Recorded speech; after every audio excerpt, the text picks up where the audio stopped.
Puji Tuhan. Salam sejahtera dalam kasih Tuhan Yesus Kristus. Selamat kita bertemu kembali dalam ibadah kita pada pagi hari ini menjelang siang.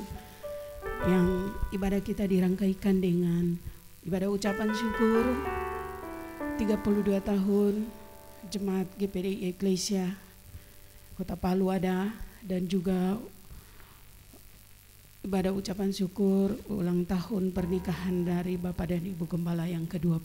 Saya sangat percaya di hati saudara dan saya ada sukacita yang luar biasa yang dikerjakan oleh Roh Kudus.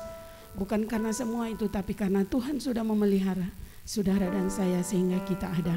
Oleh sebab itu kita hanya bisa bersyukur dan berterima kasih karena kebaikan Tuhan dalam hidup.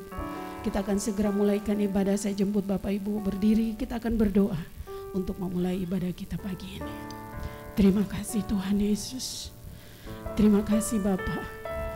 Saat ini kami ada di Ka'bah-Mu. Seluruh sidang jemaat-Mu, bahkan kami pelayan-pelayan-Mu Tuhan.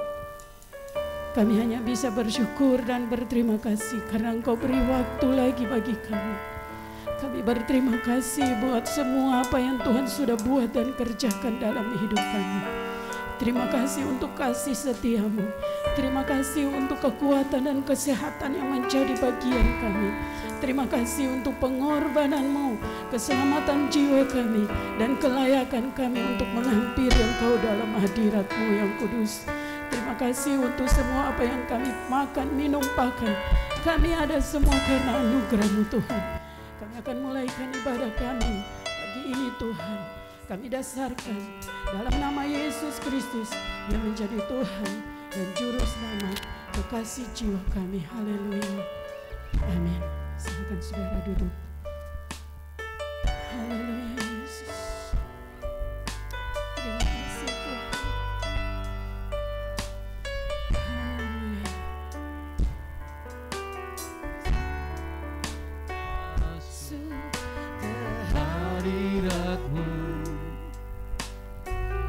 tersyukur dan sembah-Mu.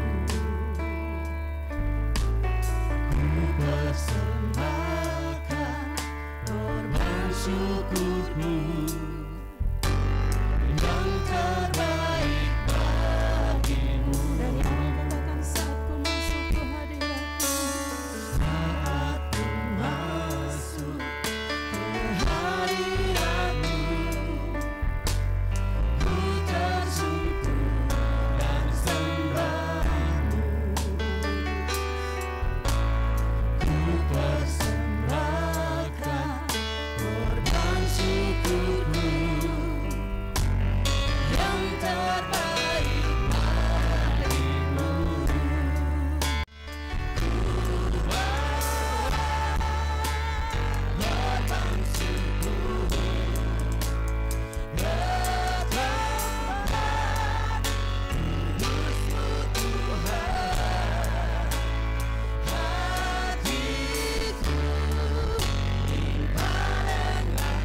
kebaikan Tuhan dalam hidup ini. Sorak-sorai bagi Dia, Yesus kita yang ajaib, yang sudah menuntun saudara dan saya.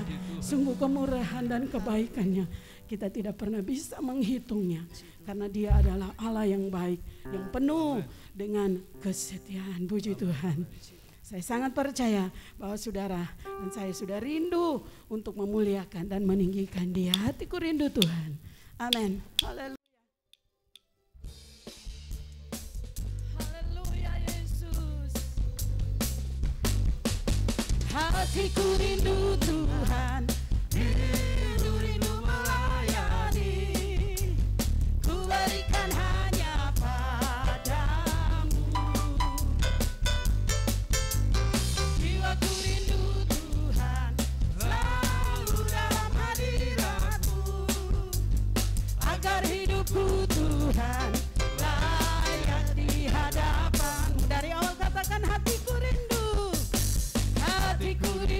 Tuhan, rindu melayani, ku berikan hanya padamu. Amin, haleluya. Jiwaku rindu Tuhan, selalu dalam hadirat-Mu, agar hidupku Tuhan layak di hadapan-Mu.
Agar hidupku Tuhan layak di hadapan-Mu.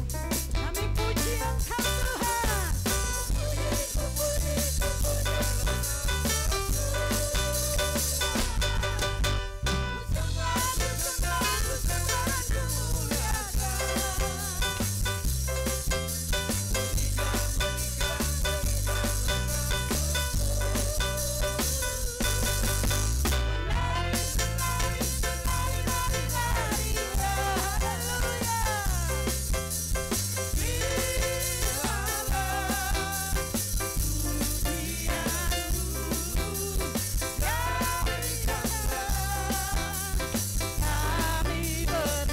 Kami puji Engkau Tuhan.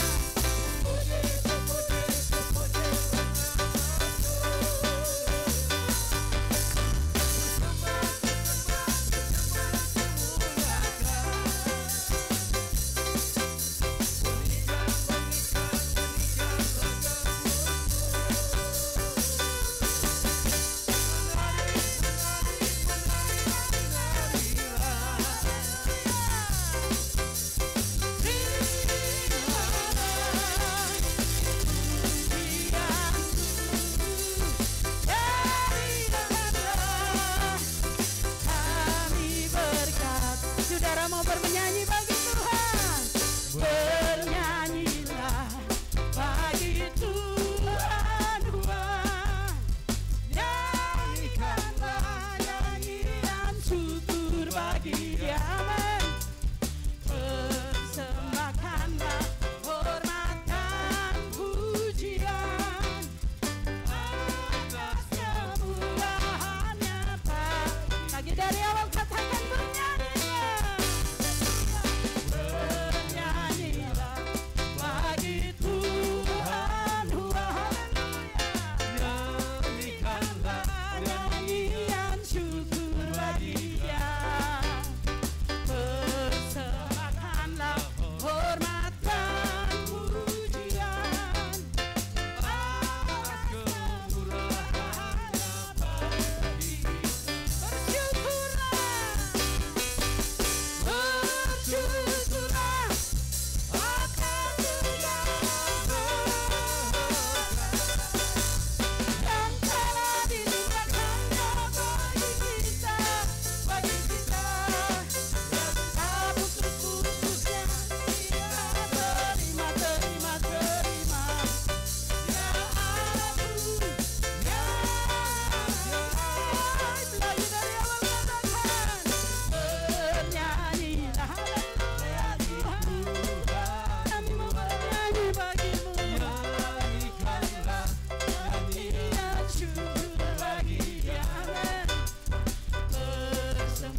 bagi dia.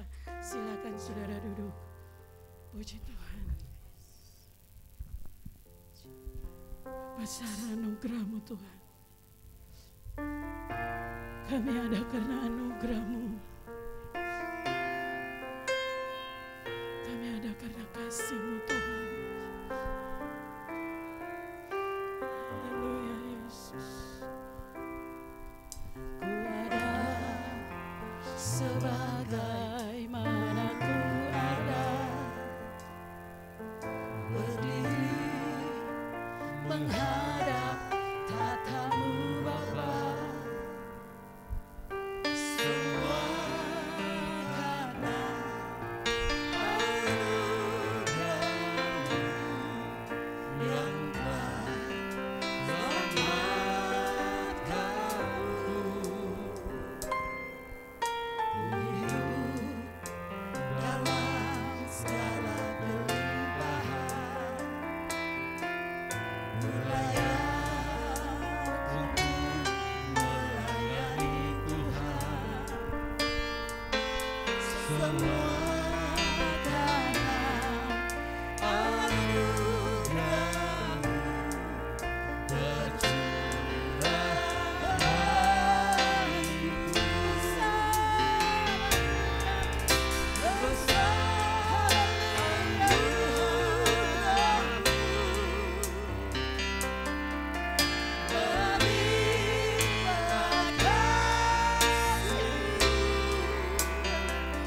kasih-Mu.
Yesus. Terima kasih Tuhan untuk kebaikan. Kami bersyukur dan berterima kasih Tuhan. Ucapan syukur kami telah nyatakan lewat pujian kami kepadamu, penyembahan kami kepadamu. Kami bersyukur atas penyertaan-Mu yang sempurna bagi kami GPDI Eklesia hingga 32 tahun kami ada saat ini hanya oleh kemurahan Tuhan. Bahkan lebih dari itu Tuhan, Bapak Gembala, Ibu Gembala, Engkau telah menyertai mereka dalam perkawinan mereka usia 25 tahun. Semuanya terjadi adalah kemurahan Tuhan. Kami bersyukur dan berterima kasih seluruh kami jemaat Eklesia Tuhan. Kami tidak tahu bilang apa, hanya menyatakan kepadamu ucapan syukur yang ajaib dan sempurna. Nyata selalu kepada kami semua. Ada banyak hal-hal yang telah menyakiti hati Tuhan lewat kata-kata kami, perbuatan kami. Namun Tuhan yang selalu setia kepada kami. Kami bilang terima kasih banyak Roh Kudus, Engkau baik. Kasih setiamu lebih dari hidup. Terpuji-pujilah namamu Tuhan. Lengkapilah ucapan syukur kami hari ini Tuhan, dengan perkataanmu kepada kami siang hari ini. Kami merindukan sesuatu ya Tuhan, nasihat memperbaiki hidup kami, untuk kami melangkah hari esok dan seterusnya. Firman-Mu yang memberikan kami kekuatan, Firman-Mu yang memampukan kami melakukan sesuatu yang baik dan berkenan di hadapan Tuhan. Hanya Firman-Mu yang memberikan kami kemampuan. Kami bilang terima kasih Tuhan. Kami mau sambut segala perkataan dan isi hati Tuhan kepada kami lewat hamba-Mu siang hari ini. Kami rindu akan Firman-Mu Tuhan. Dalam persekutuan yang indah Kau berikan lagi bagi kami. Terima kasih banyak ya Tuhan. Perkataan-Mu yang indah kami siap menantikannya ya Tuhan. Dengan penuh ucapan syukur kepadamu. Kami percaya urapan baru menjadi bagian hamba-Mu ya Tuhan. Terima kasih banyak. Kami sambut firman-Mu dengan penuh syukur dan terima kasih. Dalam nama Yesus Kristus Tuhan kami. Haleluya. Amin. Puji Tuhan. Salam sejahtera bagi kita sekalian. Salam sehat. Dan segala puji bagi Tuhan yang memungkinkan kita bertemu lagi di pagi hari ini menjelang siang untuk beribadah kepada Tuhan secara bersama-sama. Setelah beberapa minggu kita absen bertemu seperti ini demi mematuhi anjuran dan instruksi serta kebijakan pemerintah supaya kita mengikuti PPKM yang beberapa kali harus diperpanjang. Puji Tuhan, hari ini kita ambil waktu untuk beribadah bersama-sama. Bapak Ibu sekalian, saudara mungkin bertanya-tanya di belakang saya atau di hadapan saudara sedikit ada tambahan, ada ornamen yang saudara lihat, ada angka 32 dan angka 25. Karena pada minggu lalu pada tanggal tepatnya 21 Agustus resminya berdiri Jemaat Eklesia di Kota Palu, Jalan Tamrin, sehingga sampai hari ini telah 32 tahun kita berkiprah di dalam pelayanan pekerjaan Tuhan. Dan kemudian tanggal 28 kemarin secara khusus kami mengenang satu momen yang kami tidak pernah lupakan, adalah tanggal pernikahan kami 25 tahun yang silam. Saudara-saudara, tentu ini momen yang kita tidak bisa lupakan sebab jarang terjadi. Bahkan Alkitab berkata hanya satu kali saja, tapi saya diizinkan Tuhan 2 babak, saudara-saudara. Sehingga pada tanggal hari ini kami melalui medsos kami sampaikan bahwa ibadah hari ini merupakan ibadah ucapan syukur kepada Tuhan. Sebab segala sesuatu yang kita alami, segala sesuatu, segala keadaan dikatakan dalam 1 Tesalonika 5 ayat 18, ucapkanlah syukur dalam segala hal. Jadi kita harus mengucapkan syukur di dalam segala hal, sebab itulah yang dikehendaki oleh Allah di dalam Yesus Kristus bagi kita semua. Jadi selalu menaikkan puji syukur kepada Tuhan. Ada banyak ayat di dalam Perjanjian Baru tentang bersyukur kepada Tuhan. Tapi saya ingin mengutip satu lagi ayat tentang bersyukur di dalam Mazmur 106 ayat yang pertama. Haleluya, bersyukurlah kepada Tuhan sebab Ia baik, bahwasanya untuk selama-lamanya kasih setianya. Jadi pemazmur menganjurkan kita bersyukurlah kepada Tuhan. Sebab Ia baik, bahwasanya untuk selama-lamanya kasih setianya. Saya lihat di sini ada 3 hal yang mewajibkan kita bersyukur kepada Tuhan. Yang pertama, bahwa Allah itu baik. Jadi kebaikan Allah dalam hidup kita manusia perlu kita sambut dengan ucapan syukur. Kedua, dikatakan di sini kasih-Nya. Kasih Allah itu adalah kasih. Untuk itu kita bersyukur karena kasih Allah kepada manusia. Sebab objek dari kasih Allah adalah kita umat manusia. Kemudian yang ketiga adalah kesetiaannya. Jadi 3 hal yang membuat kita harus bersyukur kepada Tuhan. Kebaikannya, kasih-Nya, dan kesetiaannya. Allah itu baik, saudara-saudara, bagi kita umat manusia.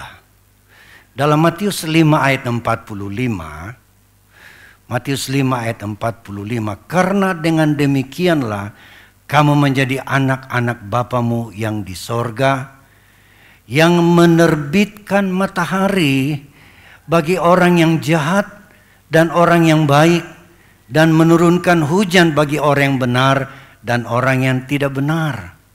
Kita lihat kebaikan Tuhan kepada umat manusia. Saudara-saudara, bahwa kita menjadi objek kebaikan Allah. Tuhan baik bagi semua manusia. Tuhan baik bagi setiap orang. Kita lihat dalam ayat ini Yesus menyatakan bahwa Bapa itu yang ada di dalam sorga begitu baik kepada semua orang. Orang jahat pun, orang baik, sama-sama Tuhan sayang, Tuhan kasihi, dan Tuhan berbuat baik. Dengan jalan apa, saudara? Menerbitkan matahari untuk semua orang. Bayangkan kalau matahari tidak pernah terbit, saudara-saudara, tak ada kehidupan di bumi. Demikian juga kalau tidak ada hujan, tumbuh-tumbuhan tentu tidak akan menjadi subur untuk menjadi bahan makanan umat manusia. Mari kita lihat juga, saudara-saudara, dalam Mazmur 145 ayat yang ke-7, bahwa Allah itu baik untuk semua orang.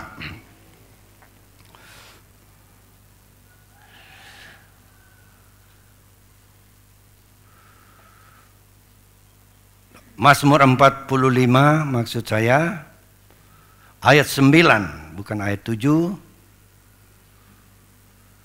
Peringatan kepada ayat 9, segala pakaian. Mazmur 145 bos, ayat yang ke-7. Ayat 9. Tuhan itu baik kepada semua orang dan penuh rahmat terhadap segala yang dijadikannya. Jadi Allah itu baik bagi semua orang, yang jahat, yang baik. Dikatakan Tuhan baik. Ada kebaikan untuk semua orang secara umum. Tetapi ada juga kebaikan Allah akan dinikmati oleh orang-orang yang mengasihi Dia. Tentu kadarnya, keadaannya akan melebihi. Tapi berkat-berkat umum Tuhan pandang semua manusia sama. Dengan tujuannya, orang yang jahat satu kali dia menyadari bahwa kalau dia hidup, dia masih ada. Itu hanyalah karena kemurahan Tuhan dan kebaikan Tuhan. Jadi kita perlu bersyukur karena Allah itu baik dalam hidup kita. Secara khusus Daud merumuskan apa-apa kebaikan Tuhan yang ia sudah alami, sehingga dia menganjurkan baiklah semua orang menaikkan syukur kepada Tuhan. Mazmur 103 ayat pertama, dari Daud, pujilah Tuhan, hai jiwaku, pujilah namanya yang kudus, hai segenap batinku. Ayat 2, pujilah Tuhan hai jiwaku, dan janganlah lupakan segala kebaikannya. Jadi Daud merumuskan beberapa kebaikan yang perlu ia syukuri, sehingga dia berkata kepada jiwanya, hai jiwaku, pujilah akan Tuhan. Kita lihat kebaikan-kebaikan apa yang Daud rasakan dan alami. Ayat yang ketiga, Dia yang mengampuni segala kesalahanmu. Satu, yang menyembuhkan segala penyakitmu. Dua, yang menembus hidupmu dari lubang kubur. Tiga, yang memangkotai engkau dengan kasih setia dan rahmat. Empat. Jadi kita melihat di sini hal-hal yang disyukuri oleh Daud adalah merupakan kebaikan Allah dalam hidupnya. Yang pertama adalah mengampuni segala dosa. Saudara, manusia semua sudah berdosa dan perlu ada pengampunan. Sebab kalau tidak ada pengampunan, saudara-saudara, orang berdosa, kalau ia akan meninggal dan mati di dalam dosanya sebelum diampuni, alamatnya adalah neraka kekal untuk selama-lamanya. Sebelum itu terjadi dalam hidup kita manusia, perlu kita mengalami pengampunan. Dan yang bisa mengampuni dosa manusia hanyalah Tuhan. Hanyalah Tuhan yang bisa mengampuni dosa. Yesus pernah menyembuhkan orang yang sakit, lumpuh.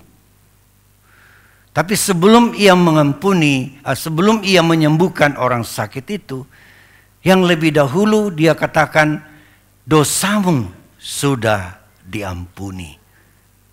Kemudian barulah terjadi penyembuhan. Pada waktu Yesus mengajar di sebuah rumah yang penuh sesak dengan pendengarnya, dalam Lukas pasal 5, kemudian karena banyak orang mendengar, ada seorang yang lumpuh sejak lahir, digotong oleh 4 orang untuk datang kepada Yesus. Tetapi karena himpunan orang terlalu banyak, maka mereka tidak bisa bertemu dengan Yesus. Apa yang mereka lakukan dengan iman, mereka memanjat atap rumah itu.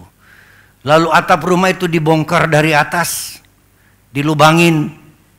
Sesudah berlubang, mereka mengulurkan orang yang lumpuh itu. Diulurkan tepat di depan Yesus. Yesus memberi tanggapan dan apresiasi tindakan mereka yang penuh iman.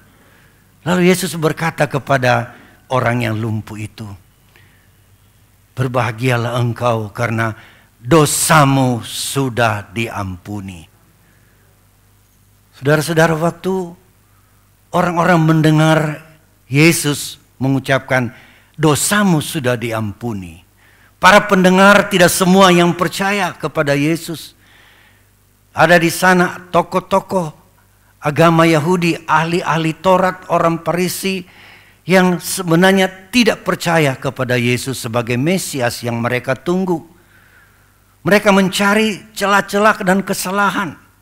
Dan ini merupakan sebuah kesalahan karena Yesus mengucapkan dosamu sudah diampuni. Sementara untuk kaum Yahudi yang mereka paham yang hanya bisa mengampuni dosa ialah Allah. Karena mereka tidak mengenal Yesus dengan benar, saudara-saudara, mereka berpikir seperti itu. Siapa orang ini? Yang mereka pahami yang bisa mengampuni hanyalah Allah. Lalu Yesus juga karena dia adalah Allah yang menjadi manusia, dia mengetahui jalan pikiran mereka. Mereka belum ucapkan, mungkin baru bisik-bisik. Saudara-saudara, Yesus sudah tahu apa yang mereka percakapkan. Maka dia berkata pada ayat 24, Lukas pasal 5 ayat 24. Tetapi supaya kamu tahu bahwa di dunia ini anak manusia itulah Yesus berkuasa mengampuni dosa. Berkatalah ia kepada orang lumpuh itu, kepadamu kukatakan bangunlah, angkatlah tempat tidurmu dan pulanglah ke rumahmu.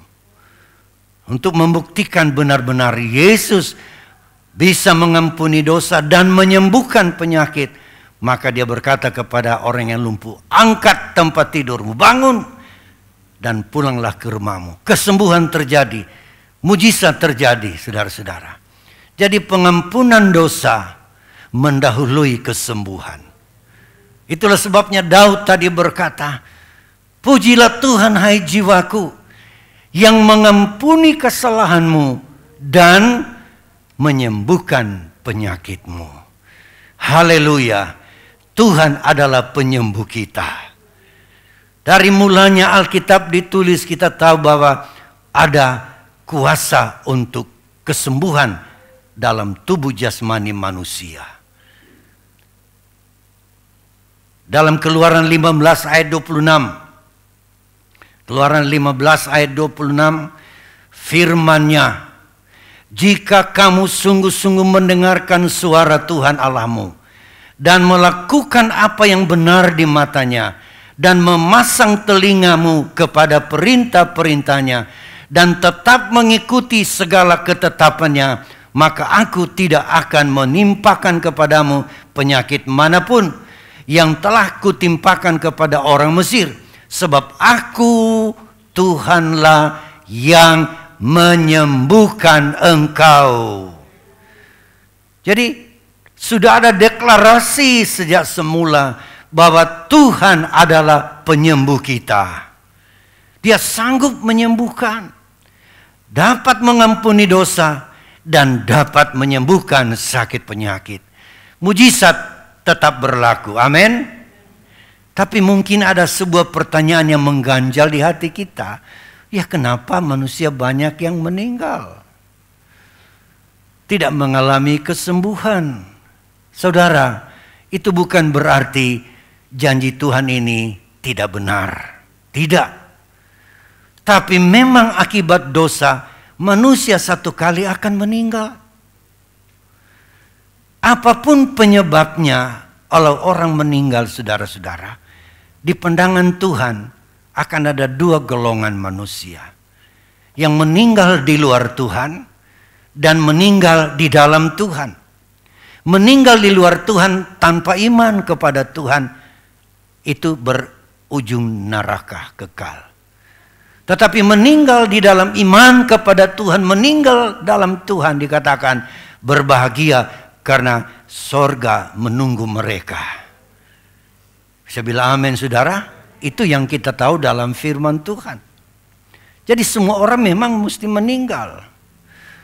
Tetapi saudara-saudara, Yesus pun datang ke dalam dunia untuk menyembuhkan yang sakit, karena itulah kehendak Tuhan.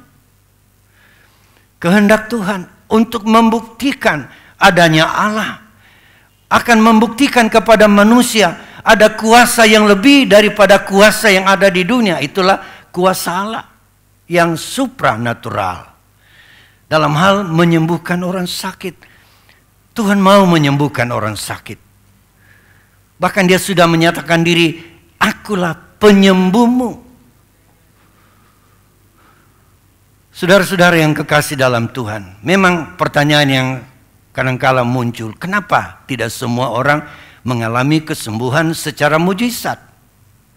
Ya, memang kalau tidak sembuh dengan mujizat, ya kita sembuh dengan pertolongan sesama kita melalui ilmu pengetahuan. Pengetahuan di mana mereka bisa menemukan zat-zat yang bisa menyembuhkan penyakit. Ya, menemukan obat-obatan. Itu bukan orang yang bodoh, saudara. Orang yang pandai-pandai. Dan kepandaian itu berasal dari Tuhan. Dan kesembuhan bisa diperoleh. Tetapi di balik pertolongan manusia, ada pertolongan di luar kemampuan manusia. Itulah mujizat daripada Tuhan. Haleluya. Dan mujizat ini, saudara-saudara, dalam Alkitab kita lihat mujizat kesembuhan bagaikan benang merah yang kita bisa tarik di seluruh perjanjian lama dan juga di perjanjian baru. Di dalam Alkitab, saudara-saudara, kesembuhan memang itu dijanjikan oleh Tuhan. Memang ada pendapat orang hari-hari ini, para teolog yang berpikir bahwa mujizat itu hanya berlaku untuk zaman rasuli, di mana Yesus dengan murid-muridnya, saudara-saudara, melaksanakan hal itu. Tapi setelah Alkitab ditutup dalam kitab Wahyu, dikatakan mujizat itu tidak berlaku lagi. Itu pendapat beberapa orang. Tapi bagi kita meyakini firman Allah tidak berubah. Firman Allah tetap berkuasa. Dan Yesus pun tidak berubah, dia berkuasa. Dia kalau menyembuhkan orang 2000 tahun yang silam, kuasanya tetap sama. Kuasa Tuhan adalah yang konstan, tetap tidak berubah, tidak berkurang. Saudara-saudara. Tetapi pertanyaan, kenapa tidak semua orang mengalami mujizat dan kesembuhan, saudara-saudara? Memang kesembuhan secara mujizat kita lihat dalam Alkitab, ada yang bertahap, kemudian ada yang secara spontan saat itu juga atau seketika. Ada banyak kasus kesembuhan secara seketika, tapi ada juga kesembuhan secara berangsur-angsur. Tentu waktu ini tidak cukup untuk kita melihat itu, tapi itu yang ada di dalam Alkitab. Sehingga kadangkala kita seperti akan ditipu oleh kuasa kegelapan bila tidak terjadi seketika. Maka itu yang melemahkan iman kita. Tidak meyakini bahwa kuasa Allah tidak pernah berubah. Amin, saudara. Ya, Yesus di kampung halamannya dalam Markus pasal 6, dikatakan ayat 5, ia tidak dapat mengadakan satu mujizat pun di sana, kecuali menyembuhkan beberapa orang sakit dengan meletakkan tangannya atas mereka.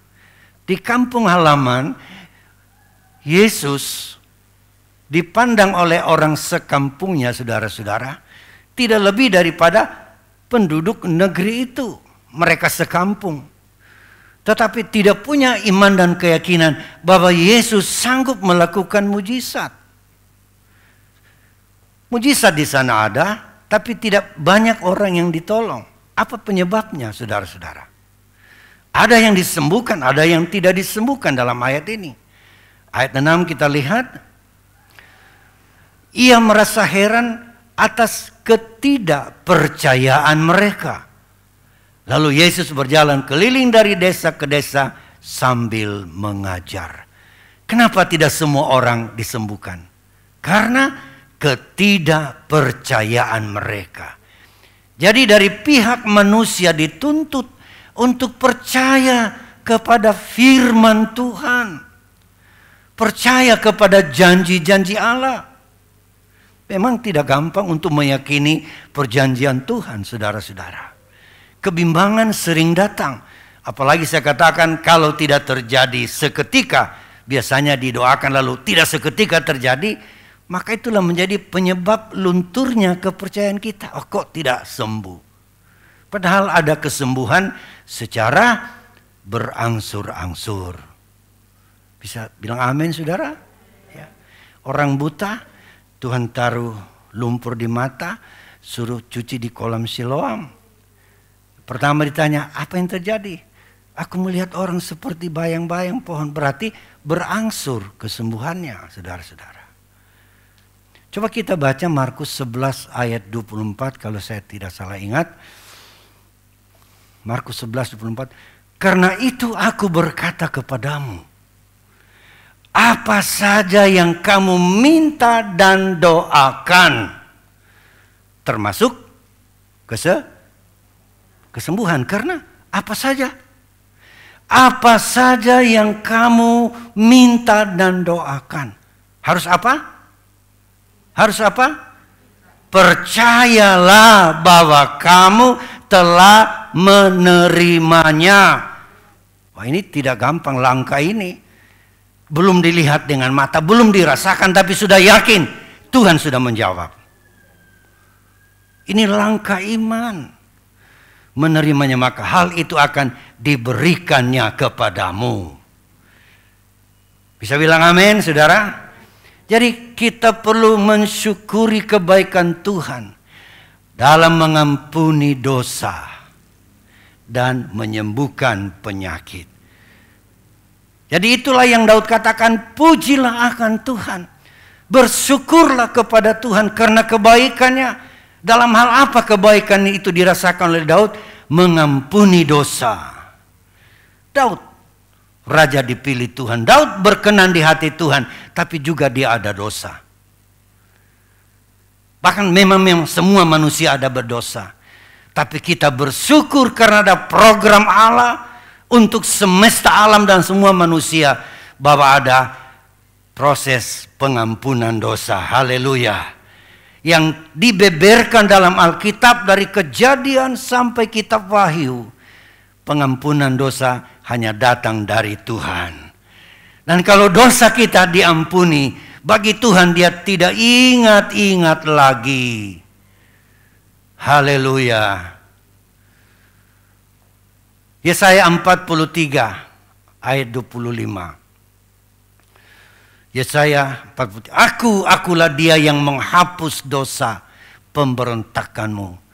Oleh karena aku sendiri dan aku tidak mengingat-ingat dosamu.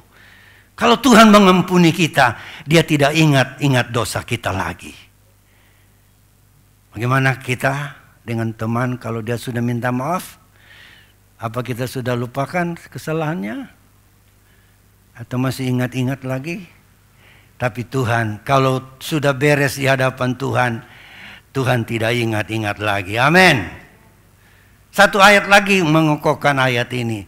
Yeremia 31 ayat 34. Dan tidak usah lagi orang mengajar sesamanya atau mengajar saudaranya dengan mengatakan, kenallah Tuhan, sebab mereka semua besar kecil akan mengenal aku. Demikianlah firman Tuhan. Sebab aku akan mengampuni kesalahan mereka dan tidak lagi mengingat dosa mereka. Kalau kita mundur ayat-ayat sebelumnya, tidak usah kita baca. Di situ dikatakan Tuhan akan mengadakan perjanjian baru yang dikukuhkan oleh Tuhan Yesus sendiri. Tuhan Yesus datang ke dalam dunia mengukuhkan semua janji-janji Tuhan. Itulah sebabnya saudara, perjanjian baru itu disebutkan ada perjanjian lama, ada perjanjian baru. Tuhan Yesus yang datang kukuhkan waktu ia datang ke dalam dunia. Itu dalam Roma pasal yang ke 15 ayat 8 kalau tidak salah. Sudah, kita tidak perlu baca lagi karena dia datang memang untuk mengokohkan janji itu. Supaya ada pengampunan dosa. Puji Tuhan. Haleluya. Kita perlu bersyukur karena kita diampuni. Dan saudara-saudara, yang kedua adalah kesembuhan tadi. Nah, kesembuhan masih berlangsung. Dan kesembuhan bisa terjadi karena kita punya iman yang teguh di dalam Yesus Kristus Tuhan kita. Sampai hari ini mujizat tetap berlaku. Tetapi tergantung bagaimana besarnya iman kita dan kepercayaan kita kepada Tuhan, kepada firman Allah. Haleluya. Haleluya. Mazmur 107 ayat 20. Dia utus firman-Nya supaya di dalam firman kita beroleh kesembuhan. Mazmur 107 ayat yang ke-20. Disampaikannya firman-Nya dan disembuhkannya mereka, diluputkannya mereka dari liang kubur. Itulah sebabnya firman, supaya iman kita muncul dan kuat, kita harus selalu bergaul dengan Tuhan melalui firman yang kita baca, yang kita renungkan, yang kita ucapkan, yang kita hafal, saudara-saudara. Karena firman itu adalah kuasa Allah sendiri. Jadi dia sudah berfirman. Dan firman ini adalah di dalam Alkitab ini. Itulah sebabnya firman ini penting sekali kita cintai. Bukan cinta sayang-sayang usap-usap begini. Justru dibuka, digores-gores kalau perlu. Bukan dengan gores marah. Karena kita tertarik. Ini ayat perlu aku tahu, aku baca. Itu tandanya kita cinta firman Tuhan. Bukan supaya kita cinta firman Tuhan, tidak pernah lusuh, tidak kotor, ya simpan di lemari. Bukan begitu. Kalau kita cinta, kita ambil, kita baca. Amin. Haleluya.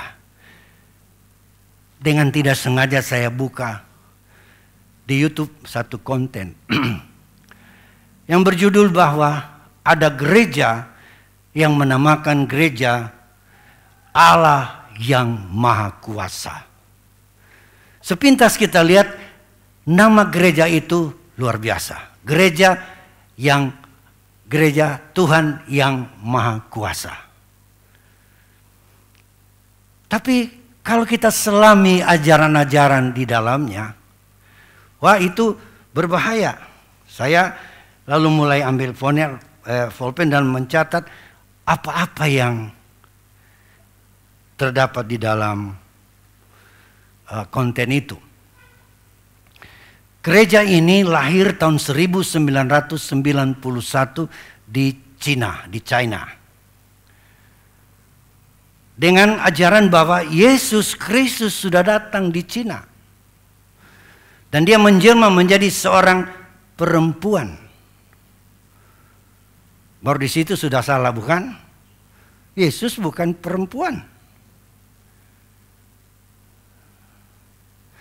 Tapi dikatakan datangnya di sana seorang perempuan yang bernama Yang Xiangbin.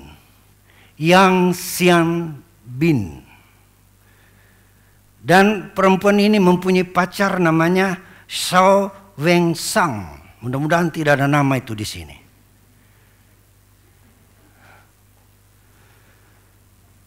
Jadi Yang Xiangbin ini, saudara-saudara, mengembangkan suatu ajaran Yesus sudah datang. Dan bersama dengan pacarnya ini, karena di Cina, karena mereka menentang pemerintah, jadi mereka bergerak juga di bawah tanah. Pada tahun 2000 dan 2001, mereka hijrah ke Amerika. Di Amerika mereka mengembangkan ajaran mereka dengan menggunakan segala teknologi yang ada. Sehingga ajaran mereka itu merambat perlahan-lahan kemana-mana. Karena menggunakan teknologi. Dan mereka merekrut anggota dengan berbagai cara. Yang pertama, menggunakan alat-alat yang smart, kepandaian. Kedua, mereka bisa melakukan cara kekerasan. Bisa dengan kekerasan. Ketiga, mereka lakukan dengan mencuci otak orang tertentu. Dan cara yang terakhir, mereka bisa membujuk dengan seks. Demi merekrut anggota. Kemudian saudara-saudara, saya dengar lagunya itu. Saya dengar lagunya bagus pertama.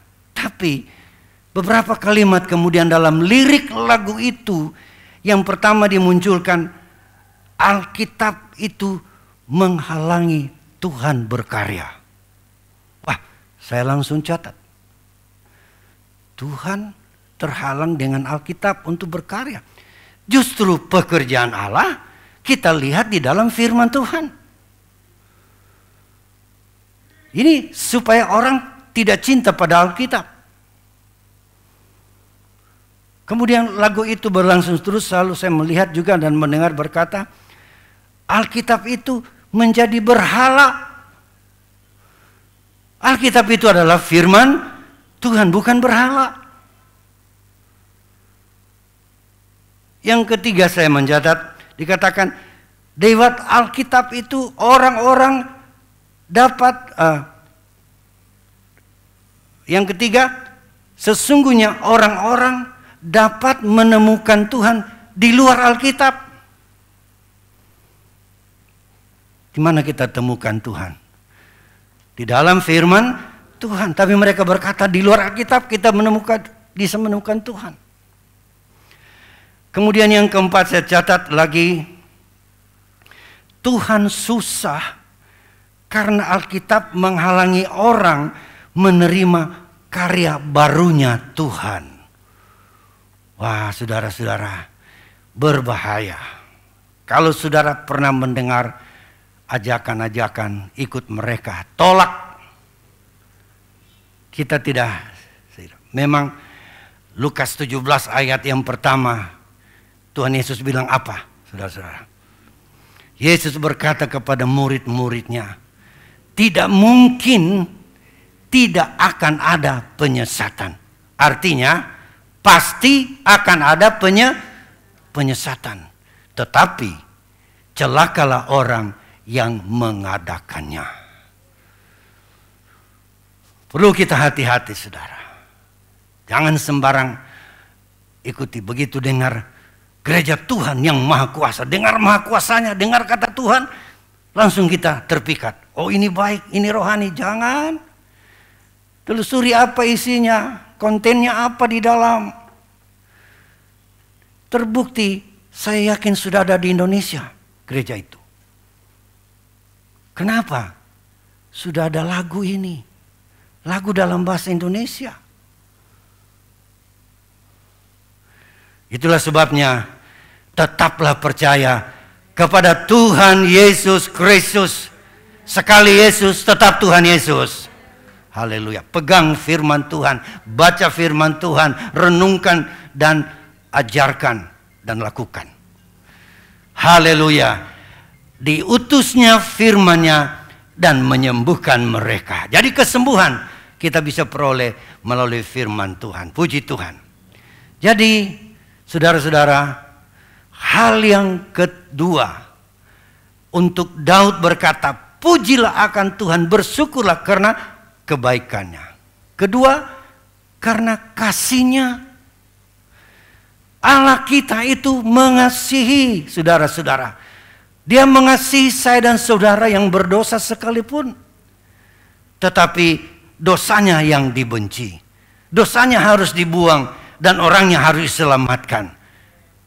Dan karena Allah mengasihi manusia yang berdosa supaya bisa selamat, maka diutusnya putranya. Itulah firman yang menjadi manusia. Karena demikianlah Allah mengasihi isi dunia, dikaruniakannya anaknya yang tunggal. Barang siapa yang percaya tidak binasa tetapi beroleh keselamatan. Karena Allah mengasihi kita manusia. Allah itu kasih. Keberadaannya, hakikatnya adalah kasih. 1 Yohanes 4 ayat 7 mulai. Saudara-saudaraku yang kekasih, marilah kita saling mengasihi. Sebab kasih itu berasal dari Allah. Dan setiap orang yang mengasihi, ia lahir dari Allah dan mengenal Allah. 8. Barang siapa tidak mengasihi, ia tidak mengenal Allah. Sebab Allah adalah kasih. Jadi Allah bukan hanya sekedar memiliki sifat kasih, tapi hakikatnya sendiri adalah kasih. Dia adalah kasih. Ayat 9. Dalam hal inilah kasih Allah dinyatakan di tengah-tengah kita, yaitu bahwa Allah telah mengutus anaknya yang tunggal ke dalam dunia supaya kita hidup olehnya. 10. Inilah kasih itu, bukan kita yang telah mengasihi Allah, tetapi Allah yang telah mengasihi kita dan yang telah mengutus anaknya sebagai pendamaian bagi dosa-dosa kita. Jadi Allah yang lebih dahulu menyatakan kasihnya kepada manusia. Dengan jalan apa? Mengutus anaknya. Supaya Yesus datang melaksanakan pendamaian atas dosa-dosa kita. Jadi Allah yang lebih dahulu bertindak. Lalu kita meresponinya. Haleluya. Allah yang bertindak lebih dahulu menyatakan kasih, saudara-saudara. Walaupun kita masih dalam keadaan berdosa, Dia datang dan menyatakan Dia mengasihi kita. Lalu kita jangan diam, kita harus meresponinya. Terima kasih atas kasih-Mu.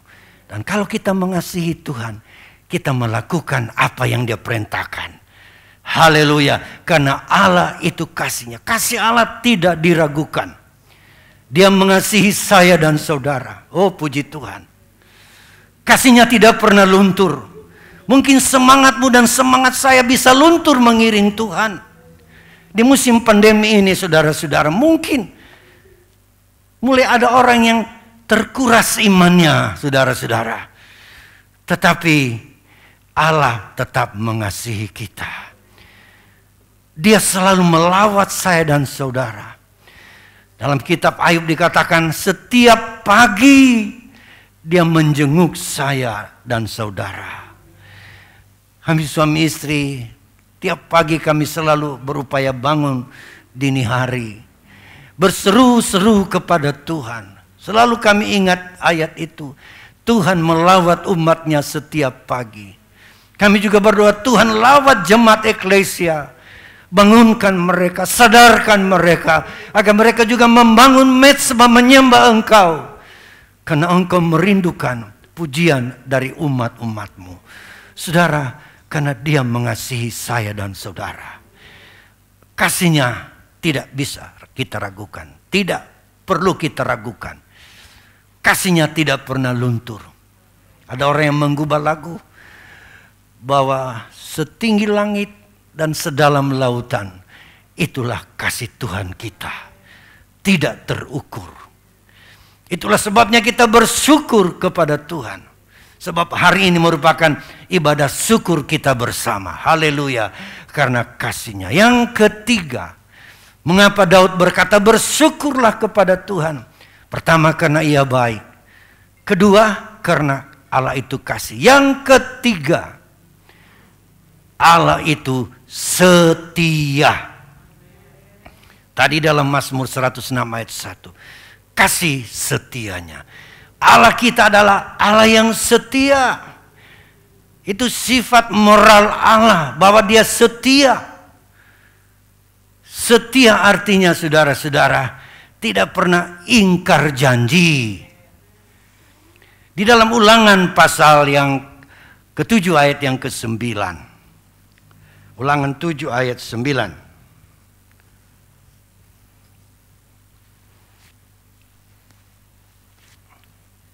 Sebab itu haruslah kau ketahui bahwa Tuhan Allahmu, Dialah Allah, Allah yang setia. memegang perjanjian dan kesetiaannya terhadap orang yang kasih kepadanya dan berpegang pada perintahnya sampai kepada beribu-ribu keturunan. Kita simpulkan ayat ini, Tuhan kita setia, pegang janji sampai kepada beribu-ribu keturunan kita. Satu generasi dalam Alkitab memang beberapa pandangan. Satu generasi manusia ada yang 50 tahun. Ada berpendapat seperti itu. Tapi ada juga berpendapat 40 tahun satu generasi. Ada juga berpendapat 70 tahun satu generasi. Kita ambil yang paling singkat 40 tahun. Satu generasi. Satu keturunan. 40 tahun jarak waktunya. Kalau 1000 keturunan, berapa tahun? 40.000 tahun. Wah. Sedangkan Alkitab kalau kita pelajari sejarah manusia waktu mulai jatuh dalam dosa sampai Yesus datang kembali cuma 6.000 tahun. Tapi di sini bisa berpuluh-puluh ribu tahun. Sudah artinya kesetiaan Tuhan tidak pernah berubah. Kesetiaan Tuhan tidak pernah putus dengan ingkar janji. Tuhan tidak pernah ingkar janji. Haleluya. Dia tidak pernah berdusta. Bilangan 23 ayat 19. Bilangan 23 ayat 19. Allah bukanlah manusia sehingga ia berdusta. Bukan anak manusia sehingga ia menyesal. Masakan ia berfirman dan tidak melakukannya, atau berbicara dan tidak menepatinya. Tuhan tidak pernah berdusta. Tuhan tidak pernah ingkar janji karena dia setia. Apa yang dia janjikan pasti itu akan berlangsung. Puji Tuhan. Haleluya. Jadi kita mempunyai Allah yang setia. Apapun saudara yang ia janjikan.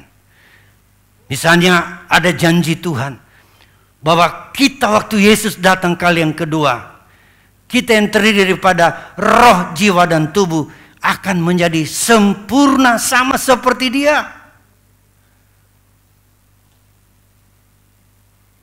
Itu ada di depan ini. Kita harus pegang janji Tuhan, ini pasti akan terjadi.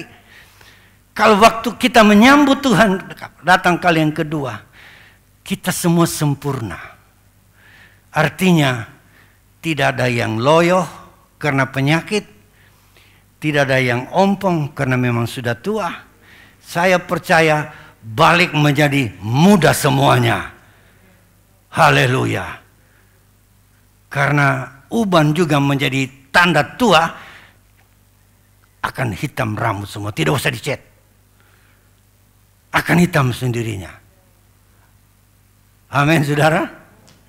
Karena ompong juga adalah tanda tua. Tidak ada orang ompong di sorga. Semua giginya full saudara. Haleluya. Tidak ada yang mata satu. Tidak ada yang puntung kakinya. Semua dipulihkan 100% sempurna. Itu janji Tuhan. 1 Tesalonika 5. Ayatnya yang ke-23. Semoga Allah damai sejahtera menguduskan kamu seluruhnya dan semoga roh, jiwa dan tubuhmu terpelihara sempurna dengan tak bercacat pada kedatangan Yesus Kristus Tuhan kita. 24. Ia yang memanggil kamu itu adalah setia. Ia juga akan menggenapi itu janji yang 23 tadi. Sempurna, tidak ada cacat.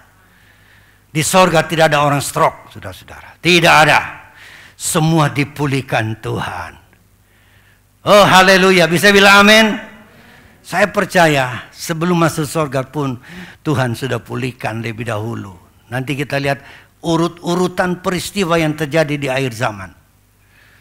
Karena gereja sempurna, penyingkiran terjadi, Tuhan datang, orang mati bangkit, orang yang masih hidup diubahkan, memiliki tubuh kemuliaan yang tidak sakit-sakit lagi, tidak kena COVID lagi, tidak perlu pakai masker lagi, saudara-saudara.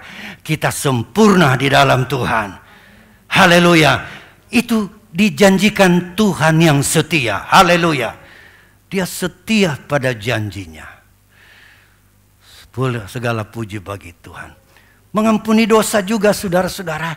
Tuhan setia. Tuhan setia. Berapa banyak kali kita terantuk, saudara-saudara.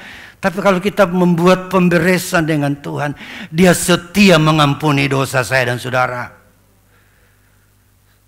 1 Yohanes 1 ayat 9.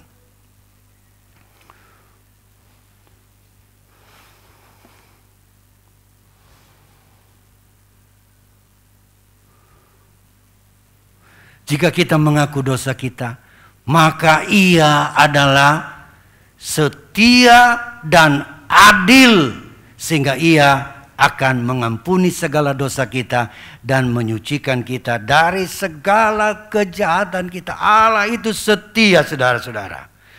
Oh, segala puji bagi Tuhan. Satu ayat lagi yang saya ingin sampaikan. Dalam 2 Tesalonika pasal 3 ayat yang ketiga. Tetapi Tuhan adalah setia. Ia akan menguatkan hatimu, memelihara kamu terhadap yang jahat. Kejahatan begitu merajalela hari-hari ini. Tapi Tuhan berjanji, Dia pelihara kita. Dan kalau Dia berjanji pelihara saya dan saudara, Dia tidak pernah ingkar janji. Karena Dia setia. Tuhan Yesus itu setia. Dia adalah sobat kita yang menyertai kita sampai pada hari ini. Bersyukurlah kepada Tuhan karena Ia baik bagi saya dan saudara. Kita tunduk kepala, kita berdoa. Ya Tuhan, kami sudah dengar firman-Mu siang hari ini. Bahwa kami patut bersyukur kepadamu. Karena Engkau baik dalam hidup kami. Karena kasih-Mu tak ada batasnya. Dan kesetiaan-Mu tak perlu kami ragukan. Karena Engkau Allah yang setia. Walaupun kami tidak setia, kata firman-Mu, Engkau tetap setia Tuhan. Itulah sebabnya ulurkan tangan-Mu. Kami mohon biar belas kasihan Tuhan turun atas kami sekalian. Seberapa kami yang ada dalam ruangan ini Tuhan. Agar kami selalu pasrahkan hidup ke dalam tangan-Mu. Angkat kami dari kekurangan iman. Angkat kami dari keadaan yang tidak setia. Menjadi setia kepadamu. Angkat hidup kami Bapa di dalam tangan kasih kuasa-Mu, agar kami selalu mengalami kebaikan-kebaikan Tuhan. Terpujilah akan Tuhan. Biarlah firman yang kami dengar tertanam di hati kami. Firman yang kami dengar termeterai di hidup kami, menjadi suluh dan pedoman bagi kami menjalani hidup yang sisa ini dalam mengiring Tuhan dan menantikan kedatangan-Mu pada kali yang kedua. Umat-Mu akan memberi korban-korban persembahan. Mungkin ada yang mengembalikan milik-Mu. Tuhan balas berkat berlipat kali ganda seperti janji Tuhan. Di dalam nama Yesus kami sudah berdoa. Amin. Tuhan, terima kasih Bapak Ibu. Mohon kesediaan sebentar, kita akan sama-sama mengikuti perayaan secara singkat ulang tahun gereja kita yang ke-32 dan juga ulang tahun pernikahan Bapak Ibu Gembala yang ke-25. Dan sebelumnya sementara dipersiapkan, Kita akan sama-sama mendengar pujian sebagai kesaksian dari Bapak Ibu Gembala. Kami persilahkan kepada Bapak Ibu Gembala untuk tampil ke depan, juga didampingi oleh anak-anak, menantu dan cucu. Kami persilahkan anak-anak.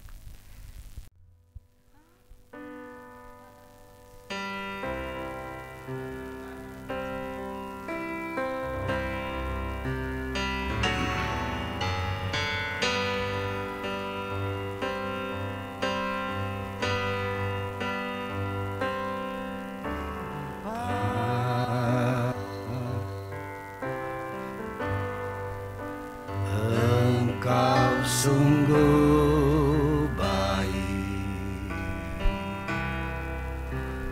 kasih-Mu melimpah di hidupku.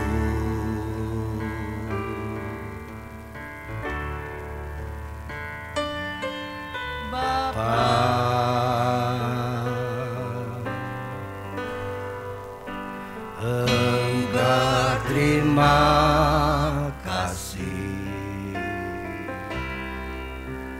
berkat-Mu hari ini yang Kau sediakan bagiku. Ku naikkan syukurku buat hari yang Kau beri, tak habis-habisnya kasih dan rahmat-Mu.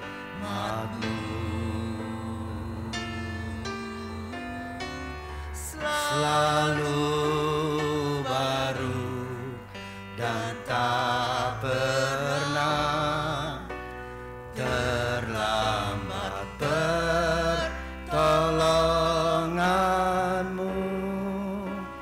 Besar setia-Mu di sepanjang hidupku. Ku naikkan syukurku,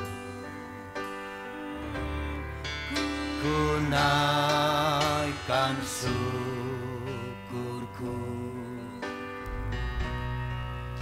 buat hari yang Kau beri,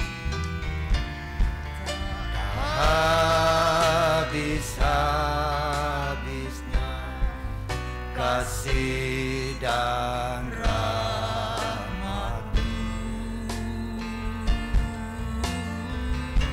Selalu baru dan tak pernah terlambat pertolongan-Mu. Besar setia-Mu di sepanjang hidup. Besar setia-Mu, besar setia-Mu di sepanjang hidupku.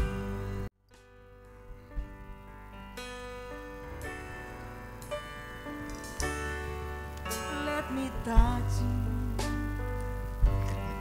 You again, my Lord Jesus.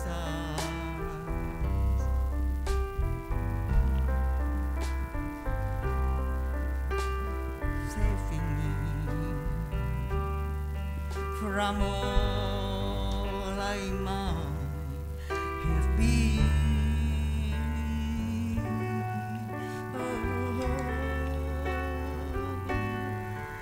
Let me thank You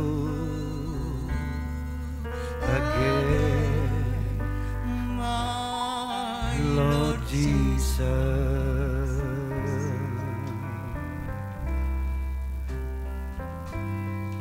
Let me thank You, thank You again.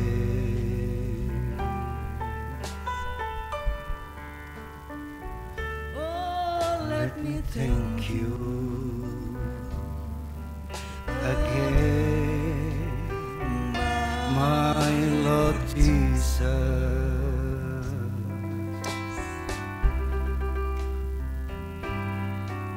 for saving me from all I might have been.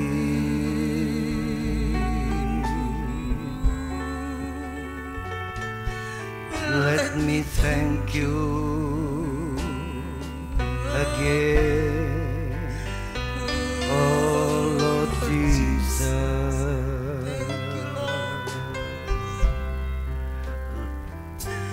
Let me thank you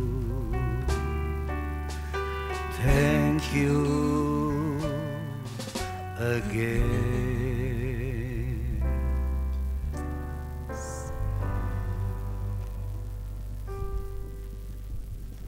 Puji Tuhan, kita sudah dengarkan sama-sama kesaksian Bapak Ibu Gembala yang berupa pujian, ucapan syukur mereka kepada Tuhan.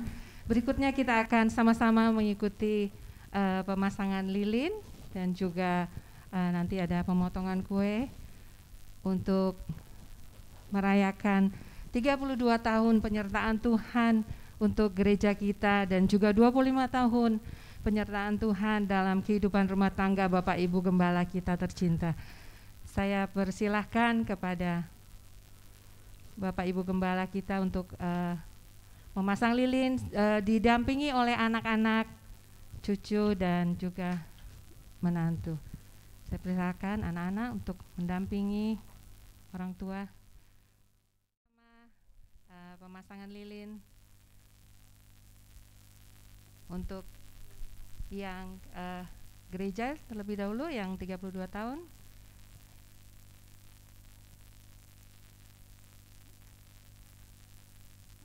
Oke. Baiklah, kemudian yang untuk 25 tahun pernikahan. Iya, kita berikan tepuk tangan sama-sama untuk Bapak Ibu Gembala kita dan berhubung saat ini sedang PPKM, mungkin untuk tiup lilin bisa dengan tangan saja. Silahkan Om, Tante. Oke, saya hitung ya, sama-sama 1, 2, 3. Iya. Nah, sekali lagi 1, 2, 3. Oke, tepuk tangan sekali lagi ya untuk Bapak Ibu Gembala kita. Dan selanjutnya ada pemotongan kue. Mungkin kita hitung sama-sama ya. Mungkin anak-anak juga bisa mendekat sama-sama. Oke, ya silakan Om. 1, 2, 3. Sekali lagi kita beri tepuk tangan yang meriah untuk ya, kayaknya boleh. Silahkan Om. Ya. Oke, terima kasih. Ya, baiklah. Kemudian nanti untuk foto bersama mungkin bisa dilakukan setelah kita tamatkan ibadah pada pagi hari ini. Demikianlah acara singkat kita pada hari ini. Saya kembalikan kepada Bapak Gembala.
surga.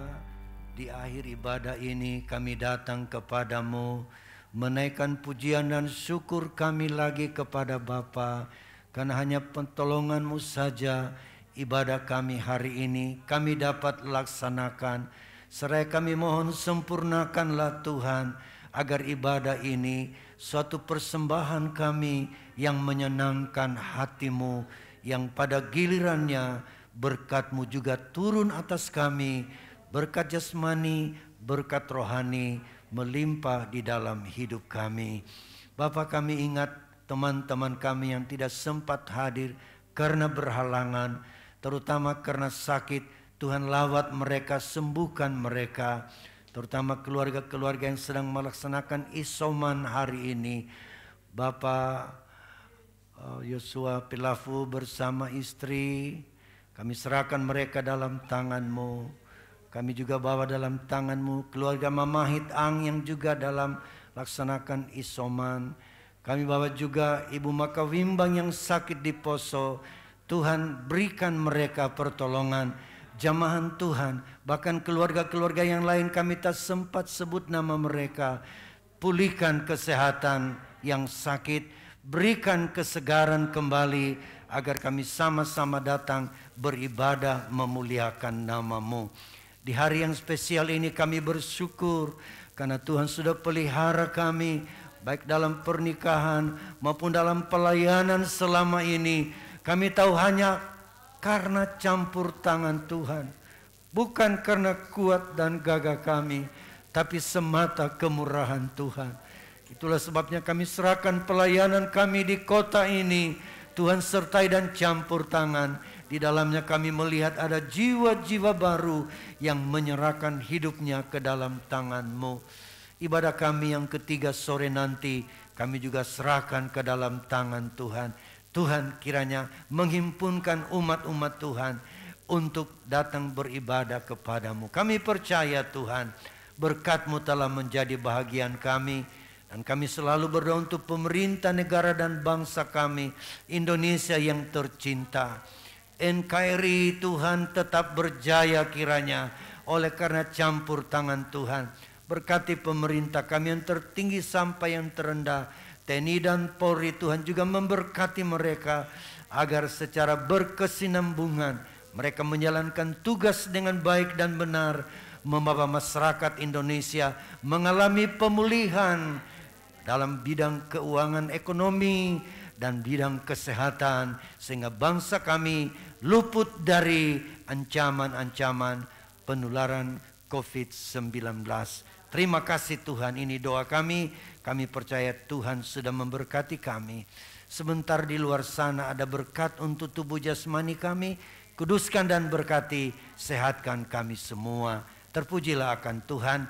Kekasih-kekasihku, dengan menadahkan tangan kita kepada Tuhan, mari kita kembali ke tempat kita masing-masing, membawa berkat dan nikmat dari Allah Bapa, kasih sayang dari Tuhan Yesus, persekutuan dalam kuat kuasa Roh Kudus menyertai kita mulai siang hari ini sampai hari Maranatha, Yesus kembali kali yang kedua. Haleluya. Yang percaya berkata amin. Selamat siang, Tuhan memberkati.